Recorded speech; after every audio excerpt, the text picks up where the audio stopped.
मंदारजी नमस्ते. नमस्ते. खरं नगरपालिकेमध्ये काही महिन्यांपूर्वी काही कर्मचाऱ्यांकडनं राष्ट्रध्वजाचं अवमान देखील झाला होता आणि त्याबाबत अमोल गायकवाड जे आहेत माजी नगरसेवक त्यांच्याकडनं पोलीस स्टेशनला तशी तक्रार देखील दाखल करण्यात आलेली आहे. कसं पाहता तुम्ही या सगळ्याकडे? अद्यापही सेवकडनं टाळाटाळ चालू आहे या संदर्भात. बघितला मेसेज मी ग्रुपला तुमच्या काल दुरावा ग्रुपला. 100% जे दोषी असेल या प्रकरणामध्ये राष्ट्रध्वजाचा जो अवमान झालेला आहे, यामध्ये जे जे दोषी असतील कर्मचारी, अधिकारी यांच्यावर 100% कारवाई व्हावी हीच आमची इच्छा आहे. तर हा प्रकार 6 महिन्यापूर्वी म्हणजे गणपतीमध्ये झाला होता.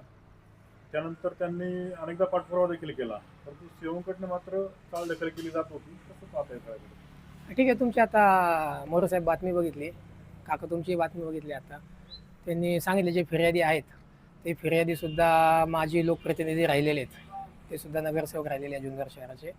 आणि माझ्या माहितीनुसार ते एक चांगलं व्यक्तिमत्व आहे जुन्नर शहरातलं.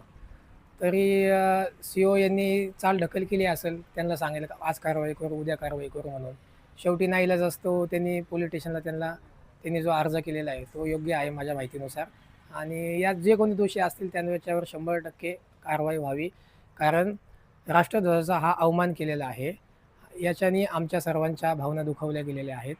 आणि सर्वात पहिलं म्हणजे मी जे बघितलं की त्यांनी सांगितलं की झेंडा ओलला होता आणि आम्ही तो टेबलवर अंथरलेला होता. ॲक्च्युली सांगतो तुम्हाला की अध्यक्षांचं केबिन काय 2x2चं नाही आहे. जे ठीक आहे, जर झेंडा तुम्ही टेबलवर ठेवला होता, फूड पॅकेट जरी आले आणि फूड पॅकेट तुम्हाला इतर ठेवायला जागा होती ना, किंवा तो झेंडा तुम्ही उचलून शेजारी अँटी चेंबर आहे, त्याच्याही शेजारी COचं ऑफिस आहे, त्या टेबलवर ठेवायचा. परंतु मी ते जे फूड पॅकेट आहेत ते झेंड्यावर ठेवून आणि तिथे त्याच्यावर बसून डबा खाऊन, म्हणजे नेमकं की तुमचा उद्देश काय होता, तुमचा हेतू काय होता, हे त्यातनं स्पष्ट होते. त्याच्यामुळे 100% प्रशासनाने यावर कारवाई करावी. आणि जर नाहीच कारवाई झाली, दिरंगाई झाली, तर 100% जे फिर्यादी आहे यांनी कोर्टात जावं आणि 100% त्यांना त्याचा न्याय देणार. उद्या जर समजा प्रशासनानं गुन्हा दाखल करायला चालढकल केली तर त्यांनी काहीतरी आम्हाला म्हणजे उपोषणाचा इशारा देखील दिलेला आहे.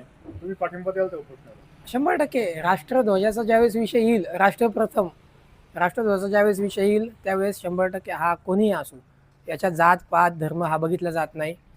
ज्याच्याकडनं अवमान झालेला आहे त्याच्यावर 100% कारवाई झाली पाहिजे. त्यासाठी आमचा त्यांना कधी पाठिंबा राहील, काय अडचण तुम्ही नाही. नगरपालिकेत आहात, नगरसेवक आहात, सभागृहामध्ये यावर आवाज होणार का तुम्ही? नक्कीच उठवू, काय अडचण नाही त्याच्यामध्ये.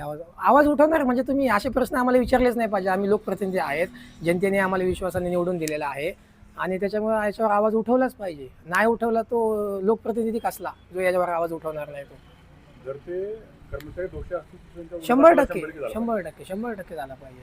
धन्यवाद. ओके.